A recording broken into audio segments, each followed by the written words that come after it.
How's it going, everybody?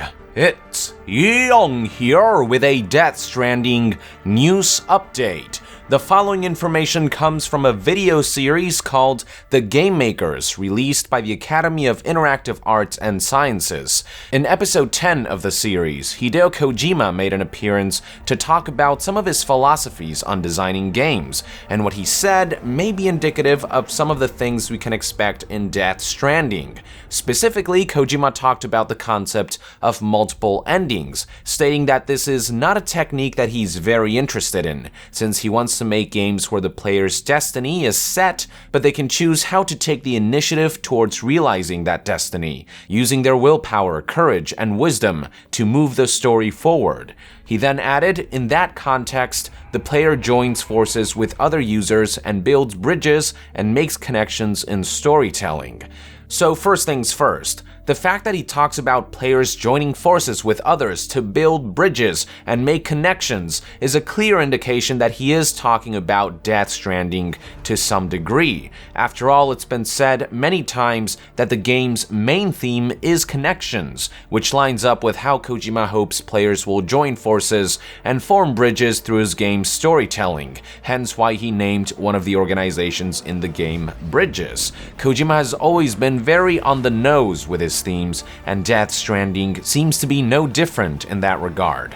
Knowing that Kojima is talking about Death Stranding in this interview based on his statements, I think it's safe to say that we shouldn't expect multiple endings in Death Stranding.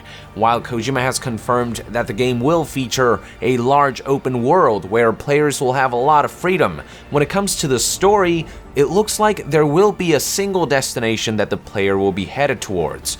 This might come as a surprise to some of you, especially when you consider that Kojima has been hinting that he'll make use of sci-fi concepts like time travel and multiple worlds or dimensions, which pave the way for the potential of implementing multiple endings. But it looks like for Death Stranding, Kojima has a very specific story and destination in mind for the player, which I'm personally glad about. I love multiple endings for certain types of games, but for Kojima's type of storytelling, I think a very defined story suits him.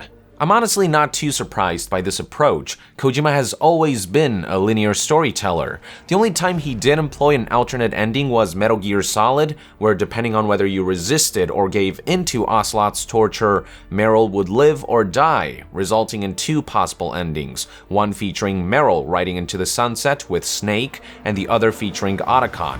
But even then, only one of those endings, the one where Meryl lives, is really canon. Now, some may argue that Metal Gear Solid 5 featured multiple endings, but keep in mind that those aren't alternate endings, but rather endings that happen at some point in the story that each conclude one of the game's multiple story arcs. Multiple endings doesn't necessarily equate to alternate endings.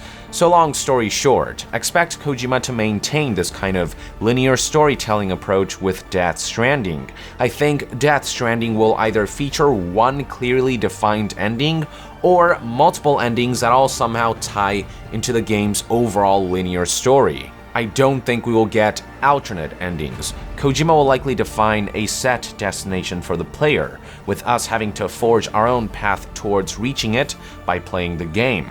What are your thoughts on the matter? Do you think what Kojima said in the interview indicates we can expect one ending or multiple endings that are part of a single linear storyline? Let us know in the comments below, and to be further updated on all things Death Stranding, stay tuned right here on Young Yeah. I'll see you guys next time. Young out!